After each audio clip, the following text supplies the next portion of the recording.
Hey guys, this is Watch from the MW Show, and today I'm going to be showing you how to build a Hackintosh. Before you begin, you just want to make sure that you have a couple of things already determined before you install Mac OS X onto your PC-based hardware. First and foremost, you're going to have to check and make sure you're running an Intel-based processor on your computer. The Mac OS X really only supports Intel-based processors and Intel-based chipsets. Specifically, what works really well is the new P55 chipset, so that any motherboard that's based on P55 works really well. So if you have a Core i7, Core i3, and Core i5, that specific hardware really works really well with the Mac OS X operating system. The other thing that you're going to need is a copy of Mac OS X Snow Leopard. Now this is only $30. I would recommend going out and buying it since it's only $30. It's not really worth torrenting since you get the full operating system just for $30. So it's definitely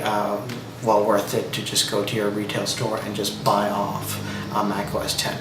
So just before we begin the installation process, there's just a couple of things we have to make a note of before we start. Firstly, we want to make sure that we only have one graphics card connected into our primary PCIe slot and that only one monitor is plugged into that. You can do this with dual monitors, but it works a lot better with one for the installation process. And you should remove any extra RAM above 4 GB. If you do have more RAM, you could always put back more in after the installation process is complete. And it's best to remove any additional hard drives besides the one that you're going to install Mac OS X on, and remove any extra USB peripheral devices besides the keyboard and mouse. It is also recommended that any extra PCI cards that are not Mac compatible are also removed to avoid any complications. This of course excludes the graphics card.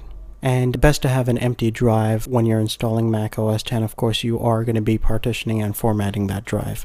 And if you're wiping any kind of drive, it's always best to back up any important information. So the first step is go to TonyMax86 blog and go ahead and download the latest version of iBoot.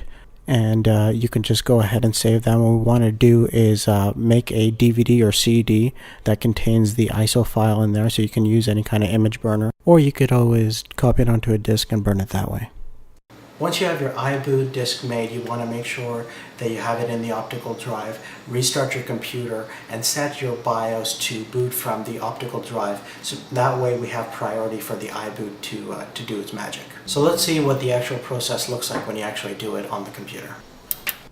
Now go ahead and put in the iBoot disk that we just made into your optical drive. And you want to find out how to get into your BIOS. In my case, I just have to press delete. Your BIOS might be different. But once you're into the BIOS, the layout will depend upon the type of motherboard you have. I have an MSI based motherboard, so the arrangement looks something like this. But relatively, motherboards look kind of similar. But what we need to do is go into the boot sequence. In my case, I have to go into Advanced BIOS Features, go into my boot sequence, and make sure the optical drive is set to primary boot. And you could set up your hard drive to be secondary, but it really doesn't matter. And you want to make sure that, of course, you have one hard drive connected into your SATA ports. And after that, you can press F10 and save. And now it should boot up from the iBoot disk. So once you get to this prompt, what you want to do now is take out the iBoot disk that's in our optical drive and replace it with the install DVD of Snow Leopard. And what you want to do now is press F5 on your keyboard to initiate the process. And you should now see the install icon instead of the iBoot icon. And you can go ahead and press enter to initiate the install process. And now the disk should be loading up.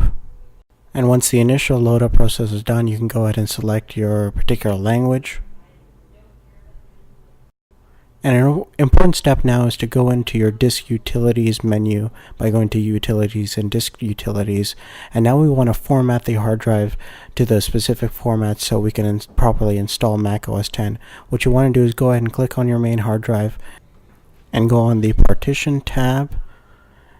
And you want to just add one partition, so you just add one partition there.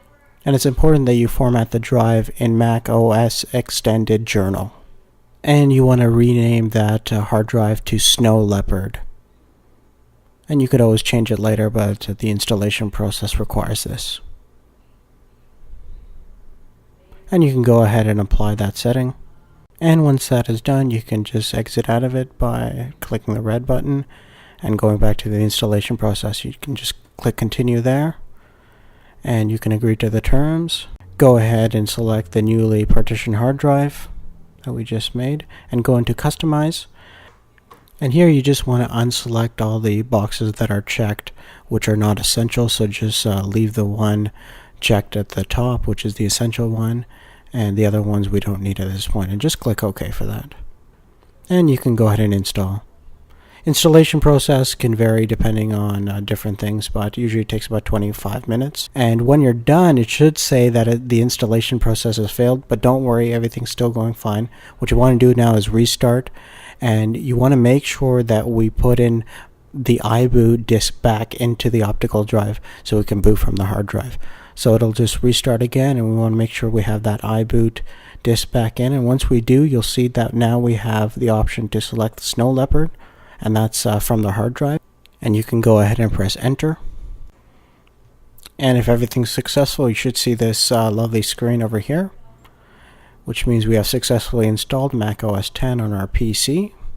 And you're just going to go through the initial setup process with the keyboard, time and date, and account information. As you can see now, we have successfully installed Mac OS X. We just have gone through the initial setup process, and if you have your internet still working, you want to go back to TonyMax86 blog and download a couple of files. And the two files that we need in specific, if you scroll down, we need the latest update for Mac OS X, which at this point is supported up to 10.6.5, and multi-beast, which is going to get our hardware working with Mac OS X. So you just want to go ahead and download those and put them onto your desktop. Now once you have them on your desktop, what you want to do is first download the latest version of Mac OS X. So go ahead and open that image file, and it should download the latest version of Mac OS X, which should be 10.6.5. Go ahead and open that, and just go through the setup process over here and just agree and continue. So this might take a little bit of time because it is a large file, but once it's done, it's very important that you do not restart the computer. It will tell you to restart the computer, but you don't want to do that, so just leave it aside. Now at this point, you just want to open up your multi-beast and go ahead and hit continue through these menus. And once you get to this menu over here, you want to make sure you select Easy Beast if you have the supported hardware. And always make sure you have system utilities checked off, which is important in doing this process. And for specific hardware to work with Mac OS X, you want to use the advanced options and pick the specific drivers for your specific motherboard. Now in my case, I only want my audio to really work. So I'm going to go ahead and go into the audio menu and check off Legacy ALC 889. And I'm also going to enable the HDA version of that driver. And I'm not going to mess around with anything too much. My graphics card I'm just going to leave alone since everything's working fine with that. And I'm just going to hit go to the network section and just select the Realtek Ethernet driver. And you can go ahead and hit continue, and I'll install then. Once that's done, you can go ahead and restart your computer, and hopefully if you've done a little bit of research, everything should be fine. But if in the case that it's not, what you can actually do is go back to TonyMax86 blog, and you can scroll down and grab a specific DSDT for your specific motherboard. So in my case, I have an MSI motherboard, and I'm just going to select the specific model and the chipset. And what you want to do is right click on it and save as, and you just want to rename that. I'm just going to change it to dsdt.aml, and I'm just going to save it onto the desktop. And once that is done, you can go back to multi-beast, and you want to just select the user base DSDT, and you can go ahead and go into advanced options and select your specific hardware. In this way, you can select whatever specific hardware you want to enable, again, much like the first process, but this is just using the user base DSDT. Now, if in the case it still doesn't work, you can get a custom beast, which is a great option that these forum people have provided from Tony Mac's blog, where you can submit a specialized request, and hopefully they'll get back to you as soon as possible. But this is a great way to get a custom beast made if all else fails. Another great resource is the forums. Now the forums at Tony Mac's 86 blog is probably the best resource if you have any problems whatsoever, driver based or anything in the process. I highly recommend going there, and you can basically, I'm sure, if you have any specific problems, there'll definitely be somebody out there to help you if the question hasn't been answered before. So it's a great resource. Thank you so much for watching my tutorial on how to build a Hackintosh. If you have any questions whatsoever regarding anything I've talked about on this video, please leave a comment down below or message us on YouTube. And I'll put some links to some really good forums that answer a lot of great Hackintosh related questions. And if you like what we do, please subscribe, and we'll see you later. Take care.